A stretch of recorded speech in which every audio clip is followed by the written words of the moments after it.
마태복음 7장 13, 14절 말씀 우리 다 같이 한 목소리로 합독하겠습니다. 좁은 문으로 들어가라. 멸망으로 인도하는 문은 크고 그 길이 넓어 그리로 들어가는 자가 많고 생명으로 인도하는 문은 좁고 길이 협착하여 찾는 자가 적음이라. 아멘. 여러분이 행복하기를 축복합니다. 이것이 여러분을 향한 하나님의 뜻이기도 합니다. 하나님은 이를 위해서 항상 기뻐하고 쉬지 말고 기도하고 범사에 감사하라 하셨습니다. 이 역시 우리를 향한 하나님의 뜻 아니겠습니까? 하지만 격언 중에 이런 말이 있어요. 인간은 행복할 이유가 없다. 곰곰이 생각해 보면 여러분, 틀린 말이 아니라는 것도 사실입니다. 행복이 우리의 당연한 자격이나 권리가 아니기 때문입니다. 그리고 행복이 내버려 두면 저절로 이루어지는 자연스러운 일도 아니에요. 행복하기 위해서는 공을 들여야 됩니다. 생각보다 훨씬 큰 노력을 해야 돼요. 오히려 반대로 불행이 더 쉽게 일어나는 일입니다. 영적으로도 죄와 사망의 권세 아래 사는 인간, 타락해서 본인도 세상도 망가뜨린 인간의 본질을 생각하면 여러분, 이건 당연해요. 하나님이 보시기에 참 좋았더라 말씀하셨던 그 세상은 여러분 이제 없어요. 그런 삶도 쉽지 않습니다. 사실상 어려워요. 우리의 삶은 사실상 행복보다는 불행에 더 가까이 있습니다.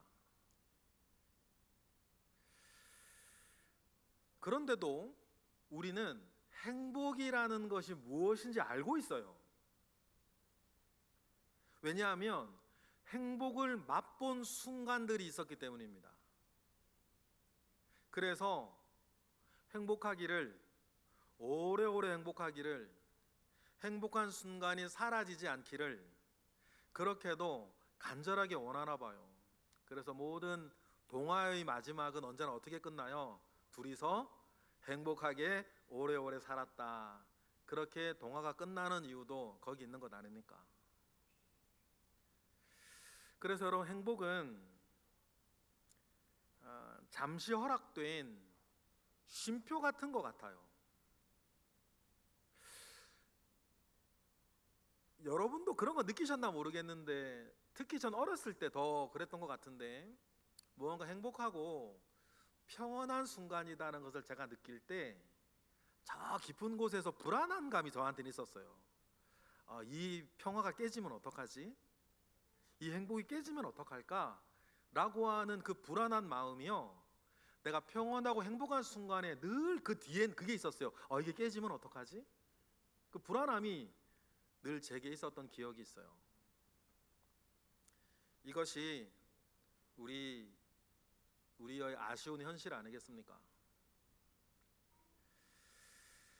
인류의 시간을 아득한 과거로 되돌려 봐도 마찬가지인데요, 인간은 하루 종일 식량을 찾아다녀야 했습니다.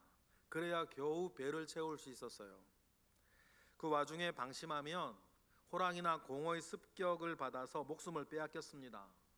그럼 불행한 처지에 있는 인간들끼리 좀 협력해서 행복을 위해 노력을 함께하면 좋을 텐데, 같은 인간들끼리도 틈만 나면 무리를 지어 싸우고 서로를 죽이고 식량을 약탈하지 않았습니까?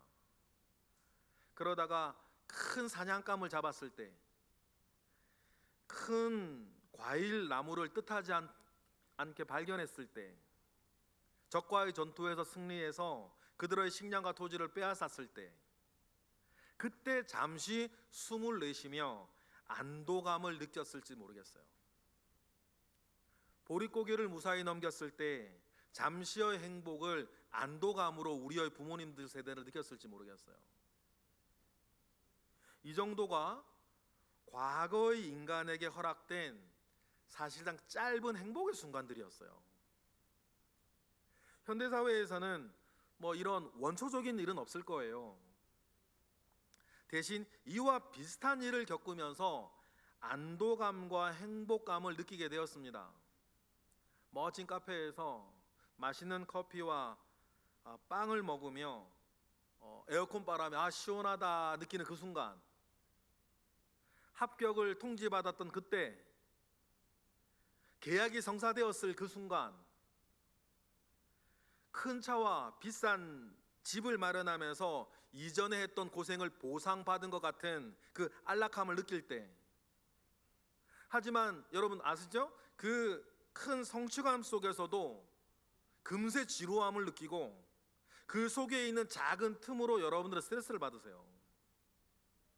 이게 불편하고 저게 불편하다고. 그러니 인간의 삶은 불안과 지루함을 반복하는 시계추 같다라고 하는 말도 맞아요. 염려와 불안에서 어떻게 하든 안정할 이유를 찾습니다. 그런데 이것이 결국에는 잘 되지 않아요. 왜냐하면 무엇보다 여러분의 육체가 건강하게 유지되는 것에도 그것조차도 분명한 한계가 있기 때문이에요. 그러니 우리는 이 땅에서 계속 행복할 수가 없습니다. 젊었을 때는 몸이 쾌락의 통로였으나 늙고 보니 이 몸은 그저 고통의 통로일 뿐이라고 말했던 요양원에서 만난 어느 믿음 좋은 권사님의 말이 제게는 정말 큰 가르침으로 지금도 남아있어요. 사실 맞지 않습니까? 젊은 분들은 모를 수 있어요. 그러나 어느 나이대가 지나고 나면 이 몸은 쾌락의 통로가 아니라 그냥 고통의 통로일 뿐인, 그 증세가 사실 여기 있는 대부분의 분들에게 시작되지 않았습니까? 그래서 많은 심리학자나 옛날의 현자들은 그 행복을 조건이 아니라 태도라고 말합니다. 누구나 행복하고 싶지만 정말 행복한 사람이 드문 이유도 여기에 있는 것 같아요. 행복하기 위한 태도를 갖춘 사람이 사실 많지 않기 때문이에요. 그렇다면 우리가 행복하기를 원하는, 여러분들이 아멘 하셨던, 우리가 행복하기를 원하시는 하나님의 뜻은 어떻게 된 걸까? 성경은 우리의 행복에 대해서 어떻게 이야기를 할까?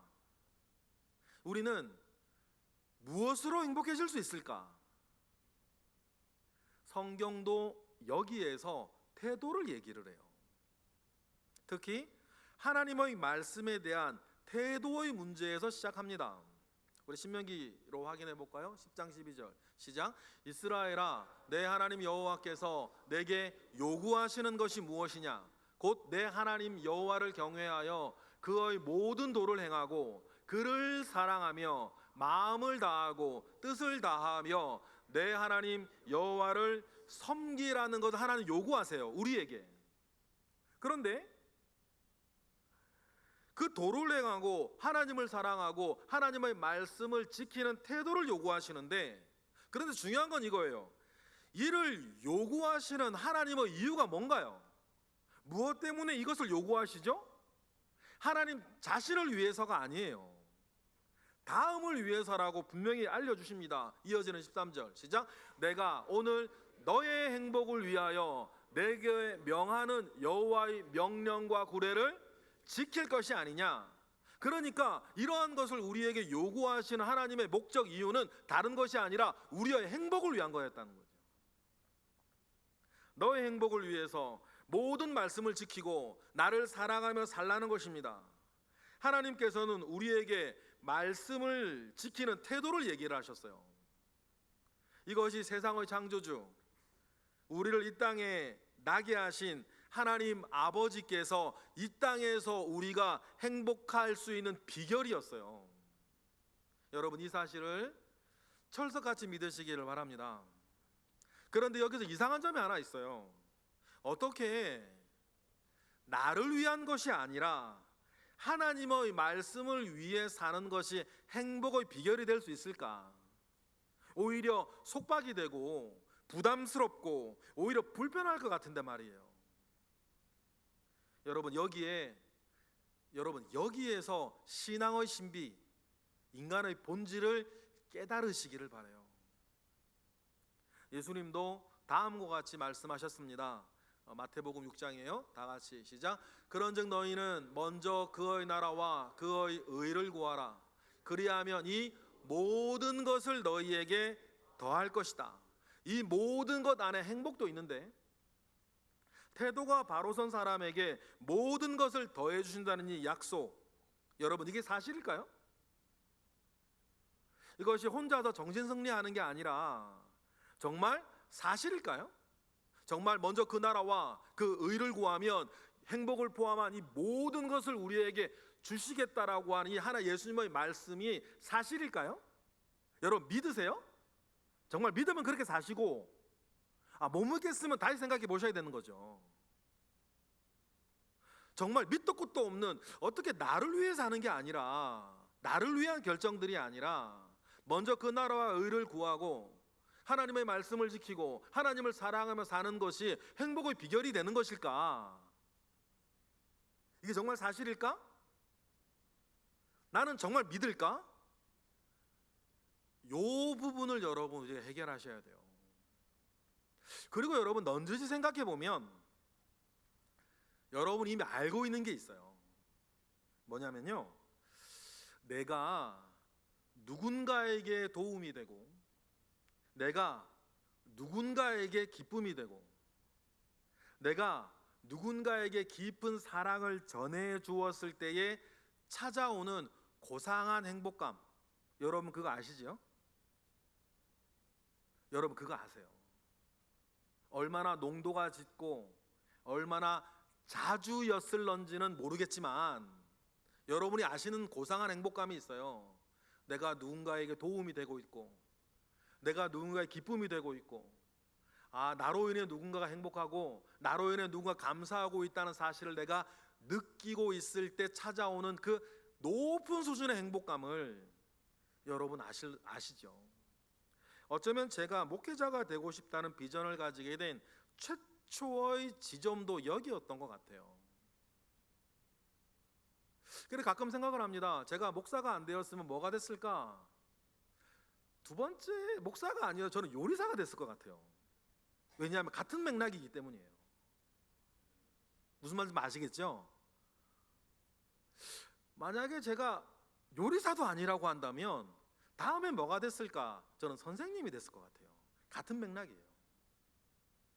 내가 누군가에게 기쁨이 되고 누군가에게 도움이 되고 누군가를 행복하게 만들어 주었을 때에 찾아오는 그 고상한 행복감을 저만 알고 있는 건 아니란 말이에요. 여러분들도 아시는 바예요. 그래서 이를 기초로 우리는 상상할 수 있습니다. 내가 아니라 하나님을 위해서, 나의 행복이 아니라 하나님의 나라를 위해 살아간다면 그 속에서 월등히 높은 진짜 행복을 누릴 수 있을 것이라고 하는 마음 말이에요. 그리고 여러분 가능합니다. 왜냐하면 우리의 근거는 언제나 하나님의 말씀이라고 늘 믿고 고백하며 여러분은 살아오셨기 때문이에요. 그러면 제가 드렸던 이 모든 맥락 가운데에서도 여러분, 나의 행복은 나를 위한 삶이 아니라 나의 행복은 주를 위한, 하나님의 말씀을 위한 삶이라는 것을 여러분 이 시간 인정하셨으면 좋겠어요. 그렇다면 여기서 그 다음 단계를 한번 생각해 봤으면 좋겠어요.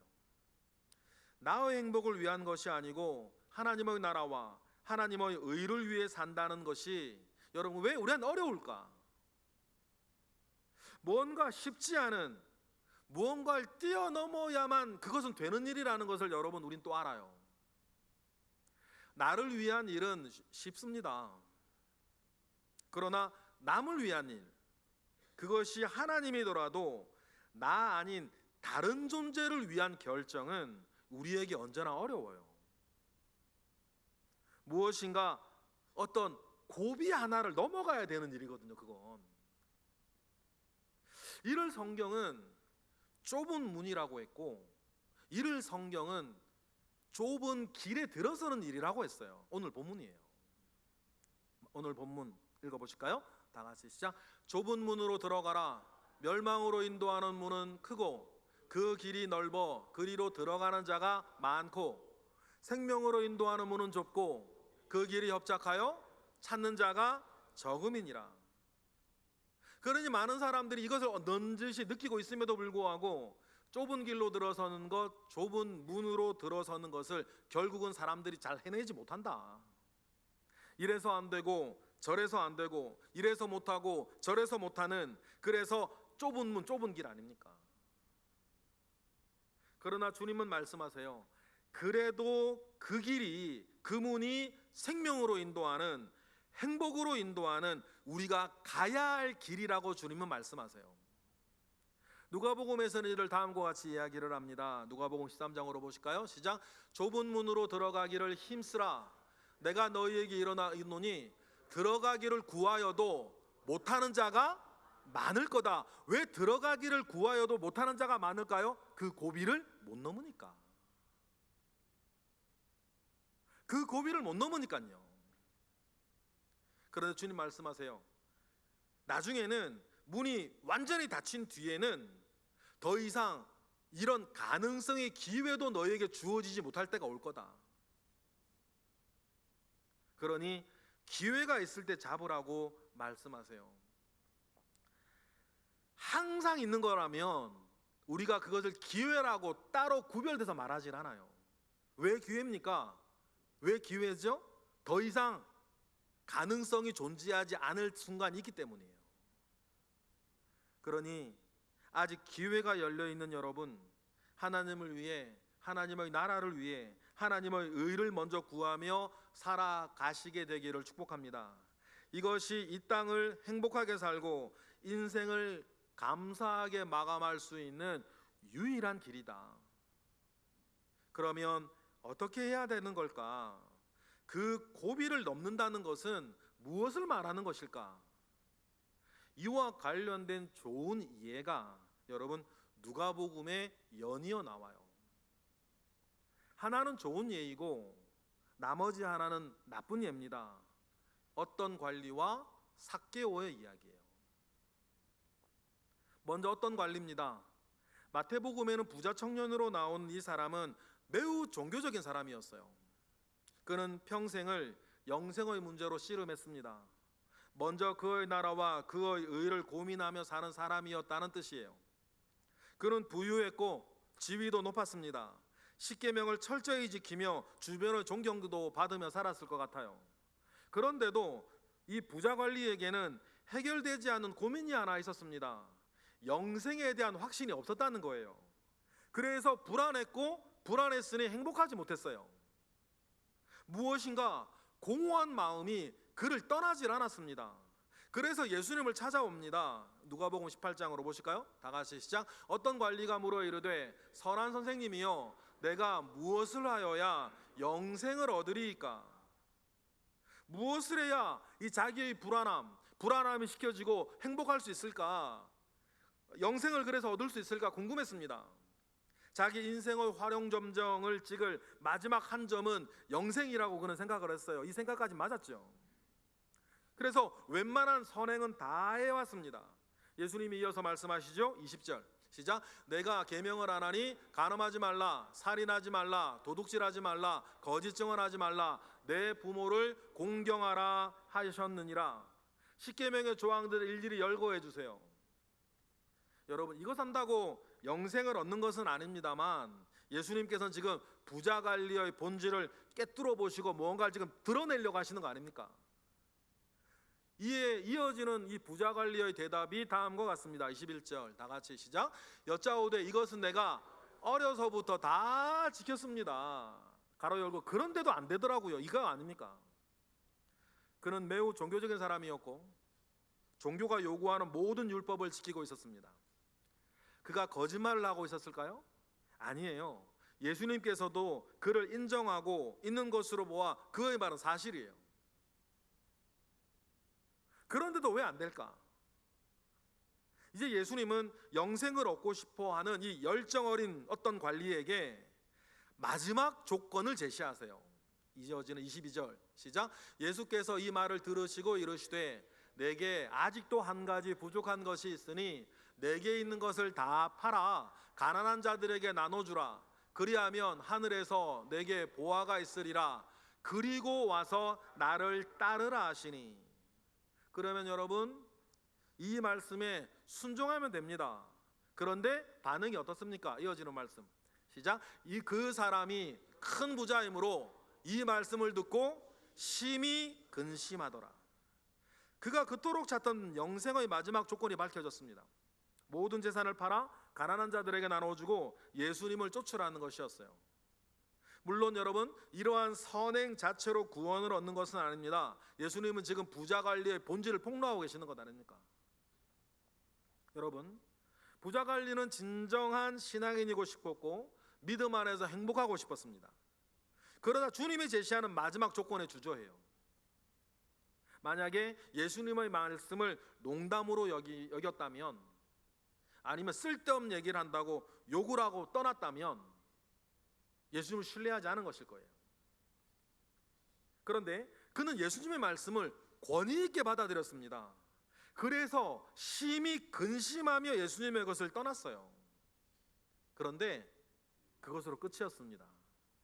이 관리는 끝끝내 돌아오지 못했어요. 그가 만약에 돌아와 주님과 함께 했다면 우리는요 이 부자가 이름을 알았을 거예요. 나중에 복음서를 쓰는 사람이 이 사건은 기억하는데 그 사람 이름을 모른다는 것은 그가 돌아오지 못했다는 뜻이에요. 아쉽게도 그는 영생의 문제 앞에, 행복의 관문 앞에 실패했습니다. 원인은 한 가지, 좁은 길에 들어가기 싫었기 때문이에요. 그는 좁은 문을 통과할 마음이 실제로는 없는 사람이었어요. 그것보다 더 소중한 게 그 사람에게 있었죠. 자기 재산이었어요. 주님은 껍데기 종교 생활만 가진 채 진정한 신앙의 세계에 들어가지 못하고 있는 이 부자 관리의 공허를 드러내셨습니다. 자신이 움켜쥔 것을 내려놓기 전에는 진짜가 될 수 없어요. 그에게 진정한 신앙생활은 시작될 수 없습니다. 여러분, 그렇다면 그는 결코 행복해질 수 없는 사람이에요. 이게 그의 데폴트 값 아닙니까? 신앙생활 번듯하게 한다는 사람들이 빠지기 쉬운 함정이 여기에요. 겉으로는 나름 잘하고 있지 않습니까? 누구라도 먼저 여러분 그렇다면 스스로에게 질문해 보셔야 돼요. 이거 과연 하나님 앞에서 진짜일까? 모든 깊은 것까지도 다 아시는 하나님께서 지금 나의 종교생활, 나의 신앙생활 하나님께서 인정해 주실 만한 것일까? 여러분, 우리는 잘 질문하셔야 돼요. 재미있는 것은 성경이 부자관리 뒤에 정반대의 인물을 붙여서 우리에게 시원한 예시를 보여주고 있는 거예요. 바로 뒤이어 나오는 삭개오 아닙니까? 그 고비를 정말 화끈하게 넘은 사람. 삭개오는 좋은 예예요. 세리였던 삭개오는요 이른바 속물이고 돈을 쫓아 살던 사람입니다. 돈 버는 일이라면 사람들의 손가락질은 예사로 넘길 수 있는 뻔뻔한 사람이었어요. 그러니 세무서장 정도 될 세리장까지 오른 거 아닙니까? 세상 돌아가는 이치에 밝았던 세리장 삭개오도 예수님에 관한 소문을 들었을 것입니다. 그래서 구경 나갔어요. 삭개오가 예수님을 믿고 적극적으로 따르려고 찾은 것은 아닙니다. 연예인 보듯이 예수님 구경 나온 것 아닙니까? 그런데 사람들이 너무 많고 자기 키가 너무 작아서 예수님을 볼 수가 없었어요. 그래서 나무 위로 올라갑니다. 정말 예수님께 은혜를 구하고 도움을 얻을 작정이었다면 나무 위로 올라가면 안 되는 거 아닙니까? 혈루증 여인처럼 예수님은 옷자락이라도 만져야 되는 거 아니에요. 은혜를 정말 구하는 것이었다면. 그런데 그는 돌 감람나무 위로 올라갑니다. 그런데 일이 하나 생기죠. 예수님께서 갑자기 삭개오가 올라가 있는 나무 쪽으로 오시는 거예요. 삭개오 아마 뜨끔했을 거예요. 예수님이 나무 위의 삭개오에게 대뜸 내려오라고 했을까요? 아니에요. 예수님이 삭개오의 나무 아래 서서 한동안 설교하셨겠죠. 자연히 예수님을 둘러싼 사람들이 삭개오의 나무를 둘러쌌을 겁니다. 삭개오 참 대략 난감했을 거예요. 이거 내려올 수도 없고 계속했을 수도 없고. 어찌됐든지 간에 나무 위에서 삭개오는 어쩔 수 없이 예수님의 설교를 듣게 됩니다. 성경에 기록되진 않았는데 예수님께서 이때 어떤 설교를 하셨을까? 아마 제 추측으로는 이래요. 평생 돈만을 쫓아 살던 삭개오, 자신이 유대 사회에서 살아남으려면 더욱 부자가 되어야 했던 삭개오의 악착 같은 생을 정확하게 파헤치는 말씀이 아니었을까 추측 상상해봐요. 믿음은 들음에서 난다고 어찌되었건 나무 위에서 이 삭개오가 엄청 은혜를 받습니다. 어쩌면 울음을 터뜨렸을지도 몰라요. 예수님께서 나무 위에 있던 삭개오를 쳐다볼 정도였으니까. 이어지는 말씀 보실까요? 5절 시작. 예수께서 그곳에 이르사 쳐다보시고 이르시되 삭개오야 속히 내려오라 내가 오늘 내 집에 유하여야겠다 하시니. 삭개오의 집에서 예수님과 삭개오는 개인적인 이야기를 참 많이 나눴을 거예요. 아마 그 이야기 중에는 부자 관리가 물었던 영생에 대해서, 바른 삶에 대해서도 이야기를 나누었을 것입니다. 태도가 화끈한 삭개오는 주님의 이야기를 다 듣고 다음과 같이 반응합니다. 자기 고비를 넘어버려요. 읽어보실까요? 8절 시작. 삭개오가 서서 주께 여짜오되 주여 보시옵소서 내 소유의 절반을 가난한 자들에게 주겠사오며 만일 누구의 것을 속여 빼앗은 일이 있으면 네 갑절이나 갚겠나이다. 여기서 눈에 띄는 게 삭개오가 서서 말한다는, 집에서 뻘떡 서가지고 얘기한다는 거예요. 예수님 깜짝 놀라실지도 몰라. 얘가 왜 이러나. 율법은 남의 것을 빼앗았다면 4분의 1을 더해서 갚아주라고 합니다. 그런데 여러분 삭개오는요 4배로 갚겠대요. 그에게 율법 조항 따위는 중요하지 않아요. 그에게 그것에 겨우겨우 맞추어 면피하는 수준을 벗어난 겁니다. 게다가 자신의 재산 절반도 내놓아요. 아마 주님이 너의 재산 전부를 팔아 가난한 자들에게 나눠주고 나를 따르라고 하셨으면 삭개오는 그렇게 했을 거예요. 삭개오의 결정을 들은 예수님은 부자 관리가 그렇게 듣고 싶어 했던 그 말씀을 삭개오에게 해주십니다. 이어지는 9절 시작. 예수께서 이르시되 오늘 구원이 이 집에 이르렀으니 이 사람도 아브라함의 자손이미로다. 할렐루야. 여러분, 단순히 재산을 내어놨다고 구원을 받은 것이 아닙니다. 변화된 삭개오가 그동안 스스로를 지키고 자신을 지탱해 주었던 그 재산을, 그것을 하나님 앞에서 버릴 수 있는 믿음 덕분 아닙니까? 여러분, 재산의 유무로 따지자면 부자 관리보다 여리고의 세리장 삭개오가 훨씬 더 부자였을 거예요. 그러나 예수님의 말씀이 삭개오의 모든 것을 바꾸어 버린 것입니다. 그는 좁은 문으로 들어갔어요. 그리고 영생을 얻고 구원을 얻고 행복을 얻습니다.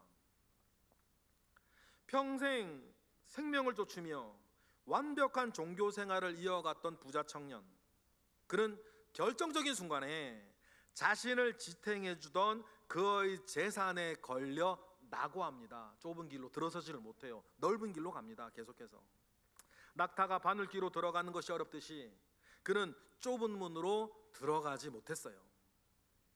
반면에 평생 돈을 쫓아 살던 삭개오는 결정적인 순간에 모든 것을 버리고 좁은 문으로 들어가 버려요. 그리고 구원을 얻고 행복을 얻습니다. 그의 삶은 허점투성이었고 죄악투성이었지만 믿음 앞에서 그것은 아무것도 아니었어요. 믿음 하나만으로 삭개오는 행복할 자격을 얻었습니다. 그는 믿음으로 행복을 위한 좁은 길에 들어갈 수 있었고 좁은 문을 통과했습니다. 끝까지 멋지게 산 것으로 보여요. 그러니 복음서의 저자들이 복음서를 쓸 때 삭개오라는 이름을 기억해요. 알고 있었다는 거거든요. 예수님의 사건 이후에 30년이 지나서 복음서들이 기록된단 말이에요. 그때까지요, 복음서의 저자들이 삭개오라는 이름을 알고 있어요. 그럼 무슨 말하는지 아시겠어요? 삭개오는 교회에서 유명한 사람이 됐다는 뜻이에요. 우리 교회를 보시면 알아요. 여러분, 우리 교회 30년 전에 우리 교회 다니던 분들이 계십니다. 그런데 그분들 중에서 우리가 기억하는 이름이 있어요. 그런데 기억 못하는 이름도 있다고요. 근데 삭개오는 30년이 지났는데 사람들이 그 이름을 기억해요. 뭘 말하는지 아시겠죠? 삭개오는 그 뒤로 이 여리고 지역에서 교회에서 유명한 사람이 됐던 거예요. 믿음 좋은 사람이라고. 모든 사람들이 존경하는 사람이 이 삭개오는 되었어요. 삭개오는 생각했겠죠. 제 상상이에요. 나중에 70이 되고 80이 된 삭개오가 늙어서 이렇게 여리고 앉아 있을 때 내가 왜 이렇게 행복할까? 내가 왜 이렇게 만족할까? 내가 왜 이렇게 감사할까? 삭개오 생각했을 것 같아요. 그리고 돌감람나무 위에 그 사건을 기억했을 것입니다. 그래, 그땐 내가 좁은 길로 들어서서 좁은 문을 통과하던 순간이었다. 그리고 정말 그의 나라와 그의 의를 구하며 하나님을 사랑하고 하나님의 말씀을 사랑하고 내 삶을 드러내었을 때에 내가 정말 행복할 수 있다는 사실을 삭개오는 늙어서 기억하지 않았을까? 천국 가면 이제 물어봐야지. 성경이 이 두 사람을 가까이 붙여놓은 이유가 있습니다. 이 둘을 가까이서 놓고 비교하여 가르침을 얻으라는 거예요. 그리고 우리 자신을 돌아보게 합니다. 은밀하게 가려서 어쩌면 스스로도 속고 있을지도 모르는 것, 그것을 우리에게 질문하게 합니다. 우리 정말 신앙이 맞습니까? 그리고 우리는 정말 행복할 수 있는 사람이 맞아요? 이 질문 앞에 답은 여러분이 내시기를 바라요. 톨스토이가 1877년에 발표한 소설 안나 카레리나, 여러분 그 이야기를 가끔 드립니다. 강렬한 첫 문장으로 유명하다 그랬죠. 첫 문장이 이렇습니다. 행복한 가정은 모두 닮았지만 불행한 가정은 저마다의 다른 이유로 불행하다. 이 문장 하나로도 저는 정말 맞다고 생각해요. 그리고 오늘 우리는 어떤 불행할 만한 이유라도 덮고도 남음이 있는 행복의 비결, 참 행복의 조건을 오늘 성경에서 배웁니다. 우리는 행복할 이유도 없고 행복할 자격도 없는 사람들이에요. 하지만 우리 예수님 안에서 우리는 행복할 수 있습니다. 좁은 문을 통과하고 예수님 안에서 세상은 알 수도 없고 세상은 줄 수도 없는 그 참된 행복을 영원히 받아 누리시는 저와 여러분이 되시기를 주님의 이름으로 축복합니다. 기도하겠습니다. 하나님 감사합니다. 크신 은혜가 우리 가운데에 있게 하옵소서. 우리가 이 땅에서도 행복하기를 원하시는 하나님, 행복의 길을 우리에게 보여주시니 그 길 따라가는 믿음과 순종이 우리에게 있게 하옵소서. 예수 그리스도의 이름으로 기도드렸나이다. 아멘.